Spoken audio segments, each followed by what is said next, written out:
following program is a presentation of the Provincial Educational Media Center.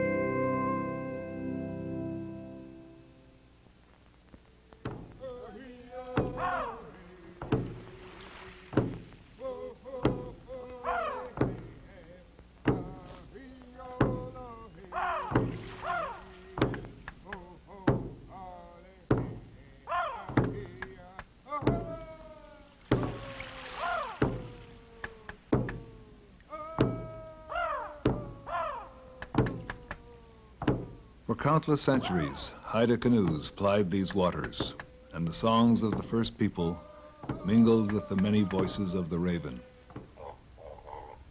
Then, for a silent century, the raven was alone. Today, that unnatural silence has been broken by the sounds of the young voices of those who take part in an adventure called rediscovery. From all over the Queen Charlotte Islands, they fly here in noisy machines that shatter for a moment the quiet of a land of unmatched beauty. The site of this, the most isolated youth camp in the world. Here, the extended family of the old Haidas is recreated in a place where past and future meet.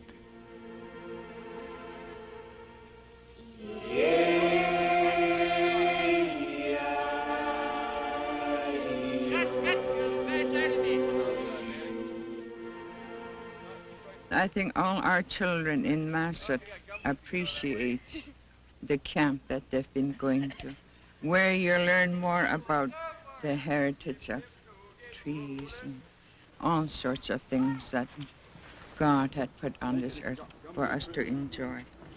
Both my grandchildren and my sons have taken part each summer, and it's an integrated camp where whomever, non-native or whoever wishes to go to the camp, they are accepted. And I think that's great for our native children. Even though we know in this day and age that there's no such thing as discrimination, I used to surely feel it when I was a girl. There was discrimination between white and natives. Through camps like Rediscovery, they learn to be together. They learn to share.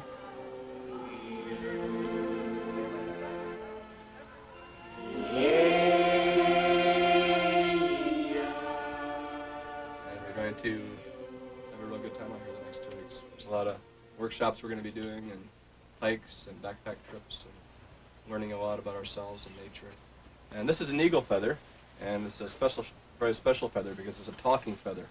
And we're going to pass this around the room and let each of you introduce yourselves to the whole group here and to tell a little bit about yourselves, what you'd like to do here while you're out here the next 2 weeks. And we'll just let each of you have a chance to talk. My name's Huckleberry. I've been working on the program since 1978 when it started. And I built this cabin 10 years ago that you're sitting in. And a lot of people have passed through here. And I'll pass it over here to Delbert. My name is Delbert Davis. This is my third time out at Rediscovery. And I am your junior counselor. Robert Samuels from Haida, Masset. Second time out here. I am Mark Zoll from Sandspit. It's my first time up here. I'm Ethan McKay from Toledo. It's my second time out here, and I want to do kayaking. My name is David Suffren. I am the camp supervisor, and I have a case full of whips to make sure that you do the dishes.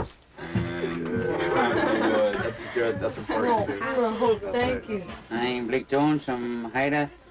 My third year, and I'm your volunteer worker. My name is Ian Wood, and this is my first time out here, and I'm 13.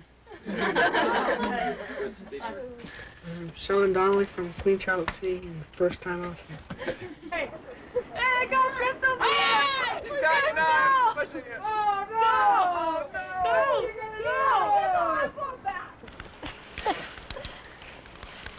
It's amazing how hard. I certainly see the kids open up a lot more by the end of the program. When they first start and the eagle feathers passed around, often a lot of them will have nothing to say. And by the end of the program, some of them will have an awful lot to say, and other ones that haven't said anything will came out with things you would never expect from them. And Native kids off the reserve seem to have very different needs from your average white middle-class child. To let a child know that he's got a place there, that he's got as much right to speak as the next man, and that everybody should listen to him just as they listen to everybody else, I think is a really important gift to give a child. I mean, that's confidence. Just that's going to give him some confidence that's going to go with him all his life. You know, give him a chance to stand up for what he believes, to find out what he believes, and follow it through. Take Leon, for example. Leon never used to talk at all. He came out to Rediscovery for the first year, and he just started talking. Then the second year he came out, he was talking again. And then this year he's come out, and now he's asking for the talking feather twice over. Sometimes he comes across a bit too strongly, you know, he's demanding and ordering people around, but at least he's asserting himself. He's saying, hey, I'm here, everybody. I mean, listen to me, I've got something to say. And I mean, he obviously does. You see it in his drawings and everything. He's got a lot to say.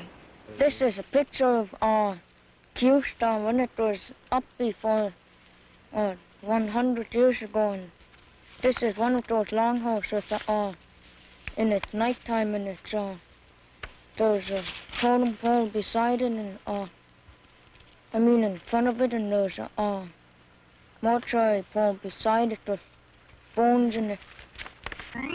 There's nothing to do for kids in Masset except hang out at the arcade or else get drunk. When I was a teacher, they say, Mr. Suffering, they say, we learn more at Rediscovery in 2 weeks than we ever learned at school. As I sit here on a rock looking out to sea, I wonder how nature made such a beautiful place. Everything seems to be living. Even the rocks form shapes of living things. As I sit here not twitching or moving an inch, I feel I am part of this beautiful place. And in 1774, the first contact between Europeans and native people on the west coast of Canada took place right there. A Spanish explorer by the name of Juan Perez came all the way up from San Blas, Mexico. This island behind him there is only 500 feet high, and yet that was the first body of land that was sighted and recorded by a European north of Monterey, California. And he came in here, and the Haidas immediately went out in their dugout canoes, and they were amazed to see this ship with sails on it. They had never seen people that looked like this before, that had the white skin, that had so much iron on their boats. A short while after that, there was a lot more traders coming in here, and there was a whole bonanza in sea otter pelts that was realized in that bay by Captain George Dixon. He came in on a boat called the Queen Charlotte. He was the first to circumnavigate these islands. He named this group of islands the Queen Charlotte Islands after his boat and his queen.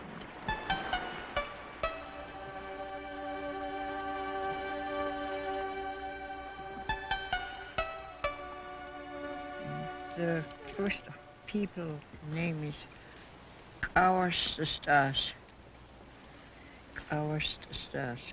And after that, other people start moving in with them. And they used to trapping all over west coast, up the inlet, everywhere. When the Hudson Bay got starting to buy the furs, the Hudson Bay people used to make those musket guns. They put the gun up like this, and they make the people pile their fur up and up to them. When they did that, these people, see how the people were doing that, they sent word to where they make the guns and make the guns longer. So, but today you can't do that to Indians now because they're all educated. You can't cheat Indians anymore.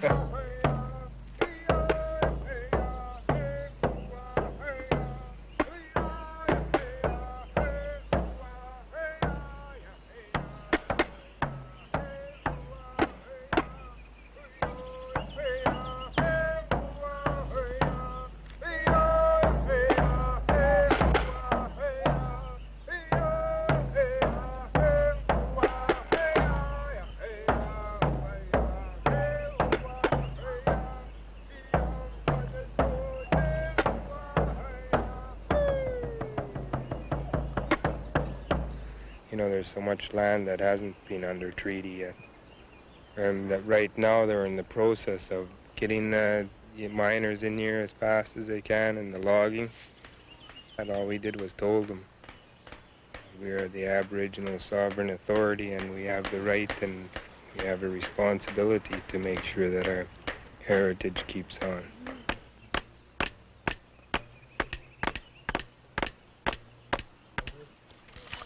Hardly even made a dent. Oh, mine made a dent. I'm wearing this one down more than that one. Mine made a dent. Okay. Attempts to recreate moments from the past at least give some insight into the diverse abilities of the old Haidas, who within the narrow limits of their universe were truly universal men and women. In 2 weeks, it's impossible even to begin to restore these skills, to rediscover the techniques necessary to create beautiful and practical objects, to learn the songs and stories that told of the mythical beginnings and long histories of the peoples, the ranking and ordering which gave their lives the structure and purpose that defined their roles in the community.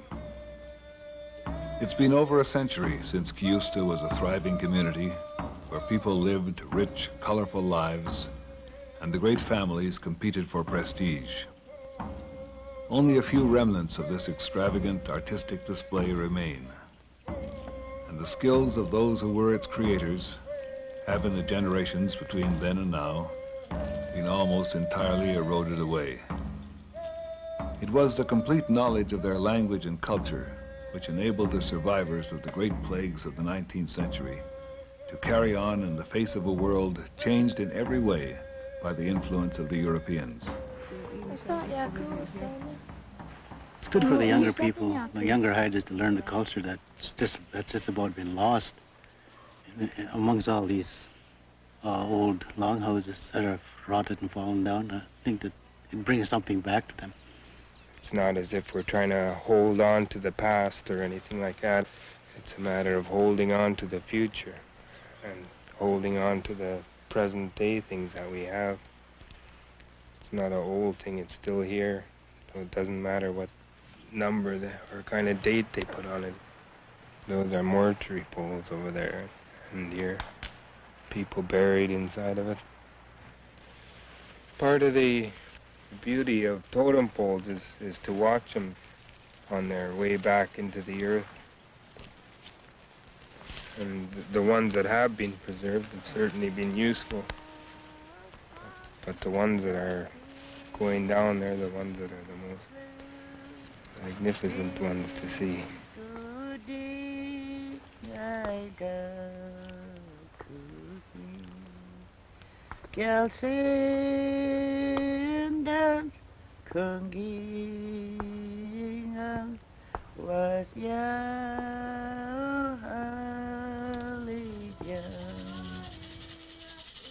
I live in Victoria. I got a brother of mine who's Native Indian. He was adopted by my parents when he was 4. Well, my parents wanted my 12-year-old brother, Carl, to go to Rediscovery and discover about how the Indian peoples lived. They asked me if I wanted to go too, and at first I said no because I figured that I'd be the odd man out. I'd be picked on being in an all-Indian camp. They took me down to a slideshow at the Native Friendship Center. I watched it, and I decided that I really wanted to go.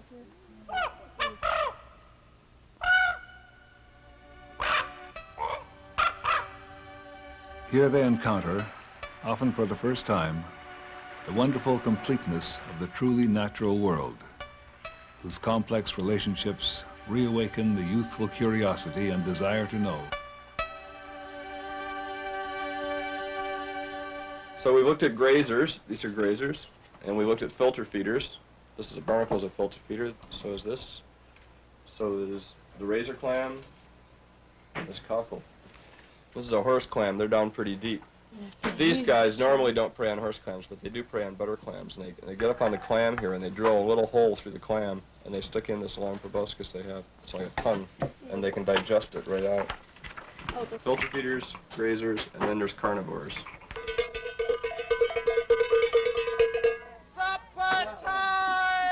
Supper time! the hamburger culture that we all know so well. You don't ever get much of an opportunity to ever clean fish or do anything like that. And a lot of the kids come out here and their cravings for arcades and pizzas and stuff like that. The junk food is what they really want. You know those big red curtains. Yeah. Had to take my boots off to get it. These curtains and those big red ones. We call that red ones in our language 8. Say it. 8? 8. The old people used to say that when a spruce needle fell to the forest floor, the deer could hear it, the eagle could see it, and the bear could smell it. To help you learn how to hear better, we're going to play this little game called Deer Ears. We're going to blindfold one of you and put a cloth tail in your back pocket. The rest of you will become predators, cougars or wolves. If you predators get close enough to snatch the cloth tail from the deer is dead. But if the deer hears you coming and points directly at you and says starve, then you're out of the game.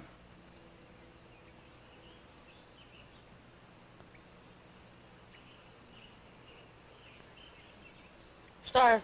Nope.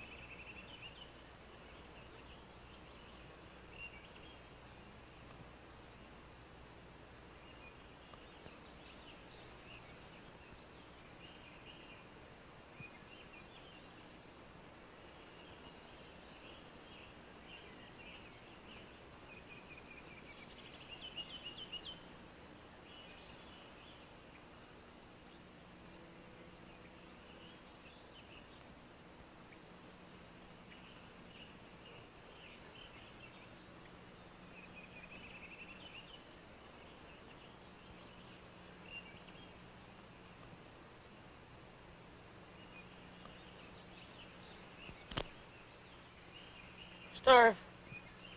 Yeah.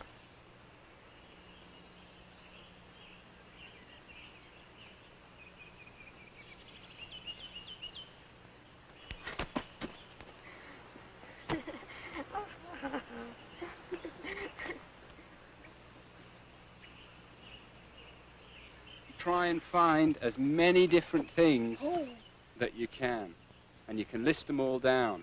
So it can be like, you can have 2 different types of moss, so that's 2 things. You can have a twig, that might be 1 thing. Oh, you just put down the numbers or what? Just put down what you see in there. Do you have to write it? Yeah. If you want some help, I'll give you help. I need help. I hear, I forget. I see, I remember. I do, and I understand. You'll each have a cocktail glass, and you can pick anything at all that you think smells nice, and any combination of forest smells that you think go well together. How come mine's cracks? Well, some of them have little cracks. We're going to call you all together for judging, and we're going to judge it both on the basis of smell and on the basis of composition. Gag me. Keep going. Fragrant. Okay. Entry number 3. Someone might tickle his nose. Very unusual, actually.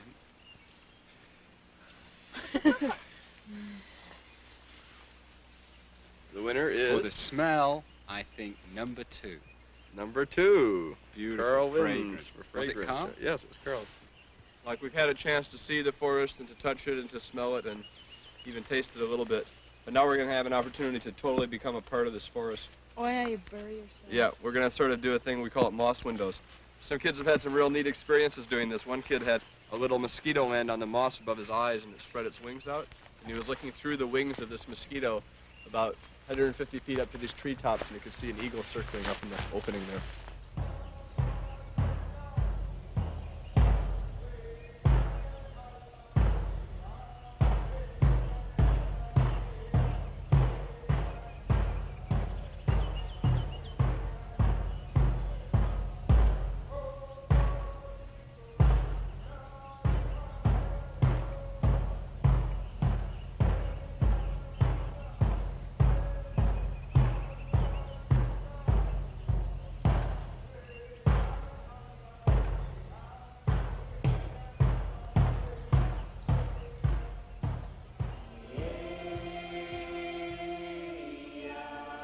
A 6-day, 55-kilometer backpacking expedition along the rugged west coast of the Charlottes is for most young people the greatest physical and emotional challenge they have ever faced in their lives.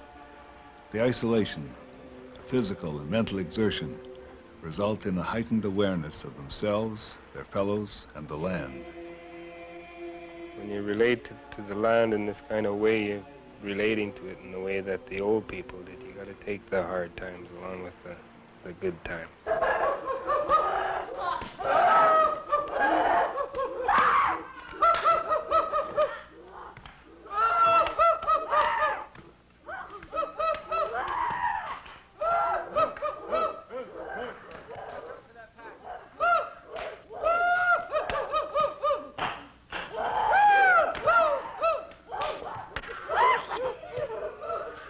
Tomorrow, when we go on the hike further south down the Triple Pass, you'll see a shaman burial. Oh yeah, I saw that 2 times.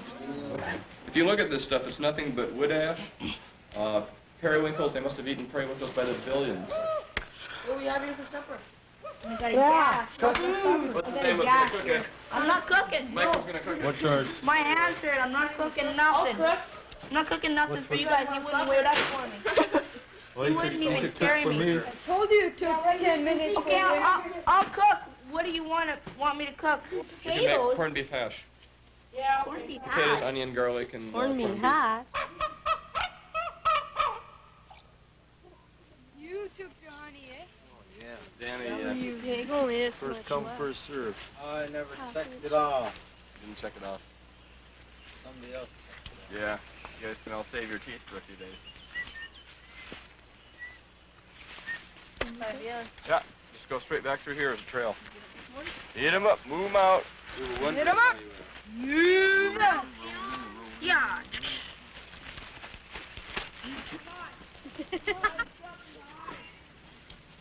I'm gonna take the shortcut. I'm gonna go through the rock. See you guys. A Haida person could go down to Vancouver or Prince Rupert or somewhere and boast of his ancestry. But in a situation like this, he's pretty well on his own. He's got to prove himself out, same as any other one of the kids.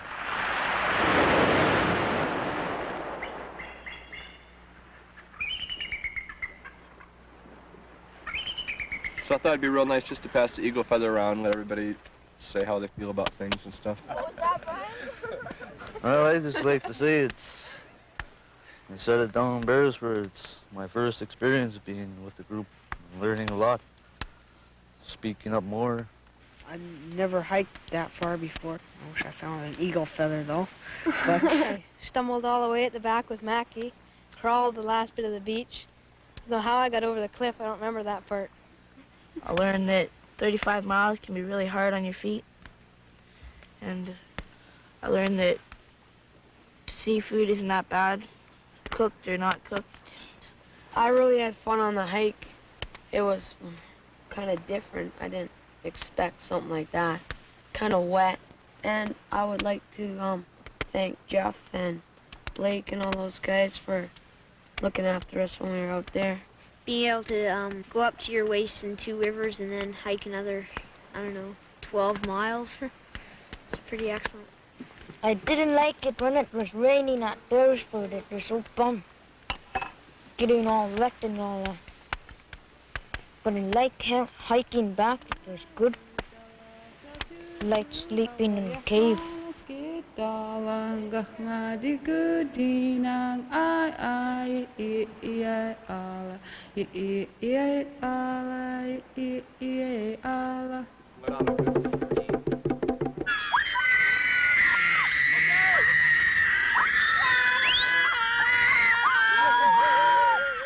So you'll get 2 matches tomorrow.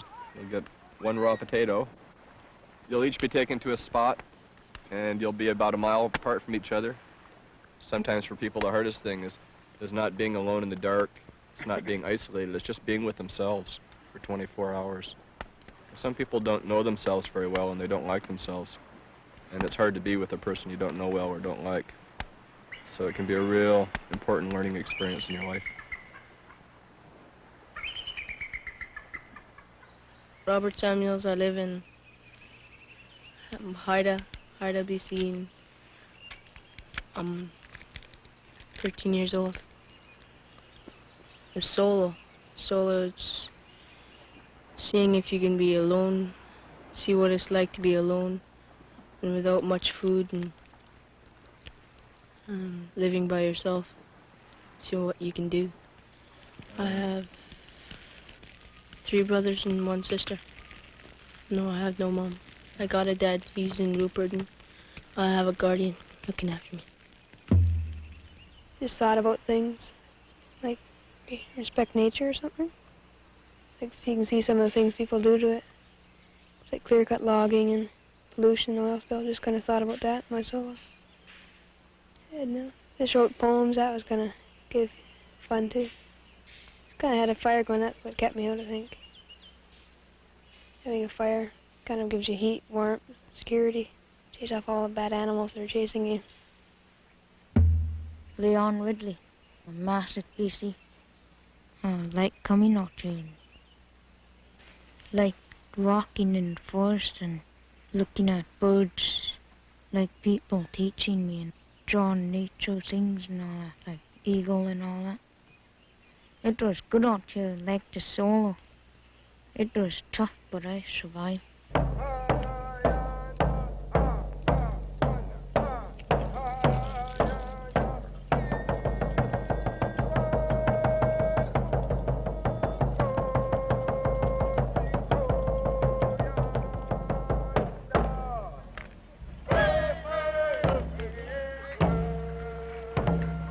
Ceremony night is a fitting climax to rediscovery. Even the most introverted are carried away by the spirit of the evening. Gift-giving, speeches, songs, and dances look back to the Haida potlatch traditions, recreated around the ceremonial fire. For all who have embarked on this remarkable voyage of discovery, it marks not an end, but the celebration of a journey through life that has just begun.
Videocassette copies of this program are available to schools and colleges from their resource centers or from the Provincial Educational Media Center, 7351 Elmbridge Way, Richmond, BC, V6X 1B8.